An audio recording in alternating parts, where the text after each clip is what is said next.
Hi, welcome back. I'm John with VoWac Publishing.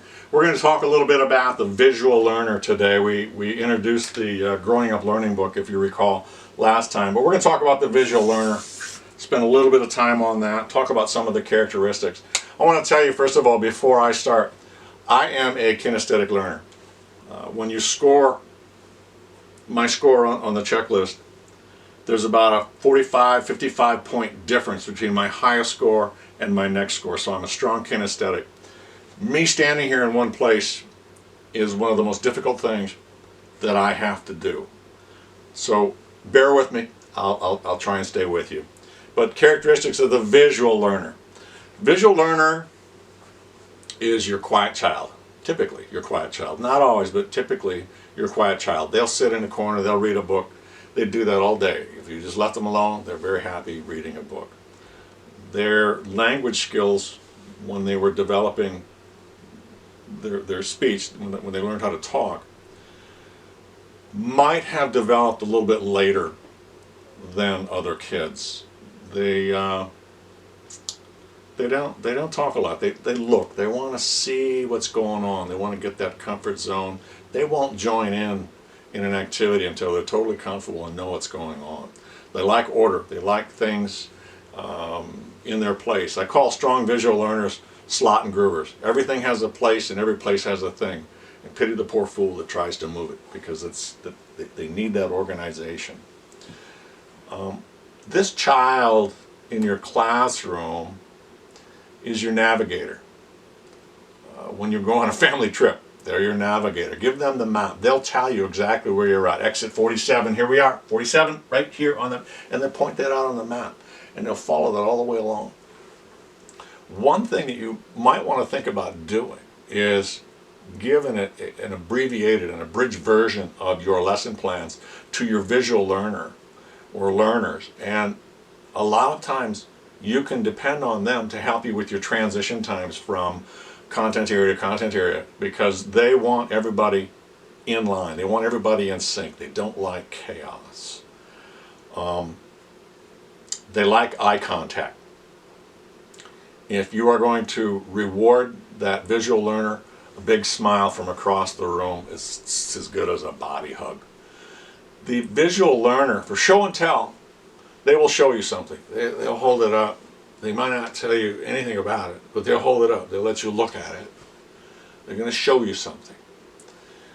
They're the child who will come to school and say, "Teacher, I got to show you something. Look at this. Look at me." They want to see their stuff up on the wall. They want to see that refrigerator artwork. The visual child is, like I said, they'll hold back. They need a comfort zone. You can't give a visual child a box of widgets and say, "Here, make something." You need to put something together out of those widgets and set an example of what possibly could be made. And then let them follow that. Let them use that as an example. And they might duplicate it, they might replicate it, or they might make something on their own, but they're probably not going to do a whole lot with it if they don't have some kind of an example to follow. That bookcase that you buy in a kit that comes in 40 different pieces, the visual child will just want to look at the pictures. They want to see how it's put together, and they'll figure out by looking at the pictures. So that's something, that's just how they function. The strong visual learner, if they wear glasses, when they answer the phone, we'll have to put the glasses on so they can see who they're talking to. It's a strange feature, but it's there. So, like I said, rewarding the visual child, the big smile. If you want to discipline the visual learner, teachers, get a look. If you don't have a look, get one, because you can stop them at 100 paces with the look. And you all know how that is. If you give somebody a cross look, they know that something's going on. If you have to, or if you put yourself in a position where you have to reprimand that child, keep it short and sweet, because they will tune you out. The visual learner, if you're going to try and key in on a target behavior, you need to focus in on that behavior immediately as soon as you see it. Don't delay, pick it up right away. If it's an in-seat, on-task behavior, make sure that you're picking that up immediately. And then if they're going to pick up a reward, let them pick out a reward on their own. But mostly they like to see that stuff. So teachers, if you're a visual learner, teachers, and you have a lot of stuff up on your wall, you're driving your visual learner crazy because they're looking at your stuff. They want to see everything. They're the kid that recognizes the new necklace, the new blouse, the new shoes, the new tie.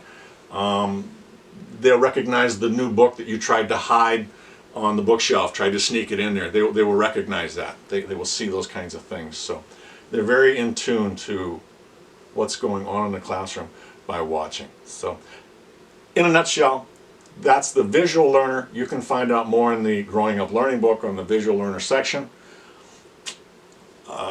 That's it. That's the visual learner. We'll see you next time. We'll talk about the auditory learner on the next series. Thanks.